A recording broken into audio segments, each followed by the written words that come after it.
वो लोग इस्लामिक राष्ट्र बनाने की ओर अग्रसर हैं, क्योंकि उनके पास भारत में एशिया का सबसे बड़ा मदरसा दारुल उलूम देवबंद है।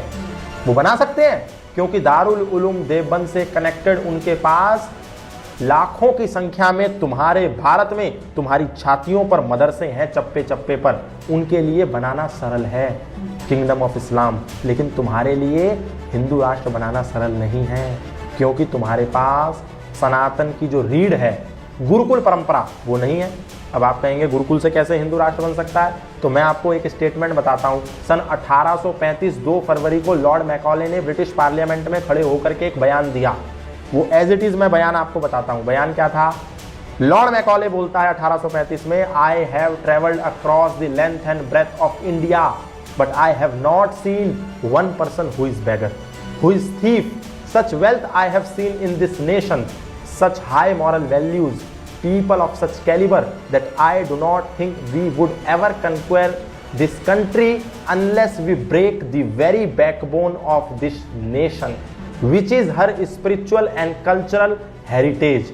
And therefore, I propose that we replace the old and ancient education system of India, her culture. For if Indians think that all that is foreign and English is good and greater than their own, they will lose their self-esteem and they will become what we want them, a truly dominated nation. किसने बोला? मैंने नहीं बोला, या किसी सनातनी प्रचारक ने नहीं बोला, किसी भारत के व्यक्ति ने नहीं बोला। एक अंग्रेज जो भारत में अंग्रेजी शिक्षा व्यवस्था का जनक था, वो कह रहा है ब्रिटिश पार्लियामेंट में 1835 2 फरवरी को खड़े होकर के कि मैंने इस संपूर्ण भारत का भ्रमण किया है, लेकिन मुझे इस भारत देश में एक भी दरिद्र और भिखारी नहीं मिला। यहाँ के लोगों के मानसिक आदर्श, चारित्रिक आदर्श बहुत ऊंचे हैं। यहाँ इतनी वेल्थ है जिसकी मैं बात बयान नहीं कर सकता।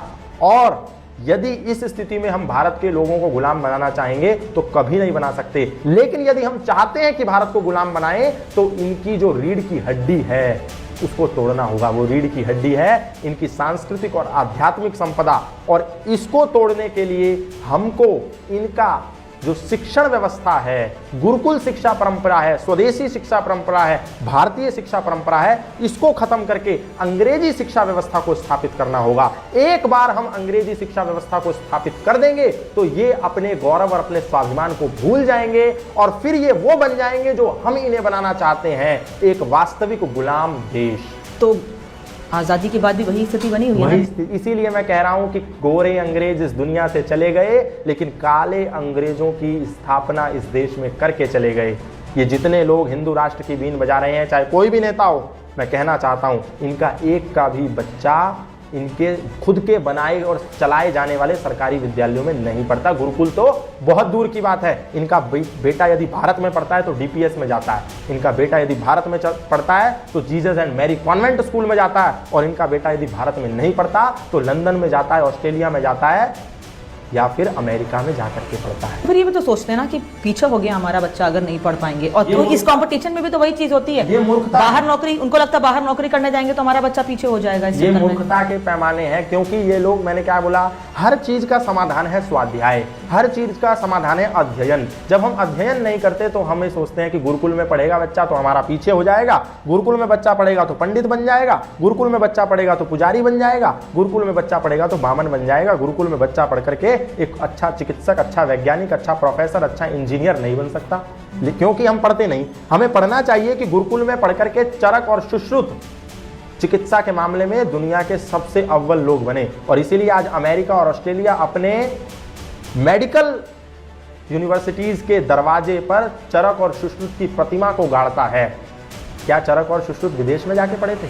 गुरुकुल में पढ़े थे। आज अमेरिका और ऑस्ट्रेलिया और जर्मन भी स्वीकार करता है कि जो सुश्रुत हैं वो सर्जरी के जनक हैं, चरक हैं वो मेडिकल साइंस के जनक हैं। लेकिन भारत के लोग नहीं मानते, उनको चाहिए स्टैंप अमेरिका का।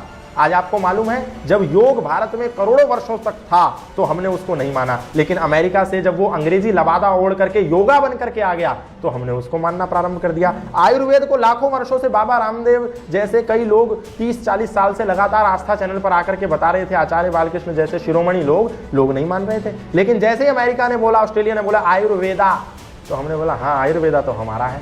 अंग्रेजी लवादा ओढ़ करके जो चीज़ आएगी हम तुरंत स्वीकार करेंगे। तो मेरा जो कहने का तात्पर्य था कि अंग्रेजों ने भारत को गुलाम बनाने के लिए जिस व्यवस्था को तोड़ा वो थी गुरुकुल शिक्षा व्यवस्था।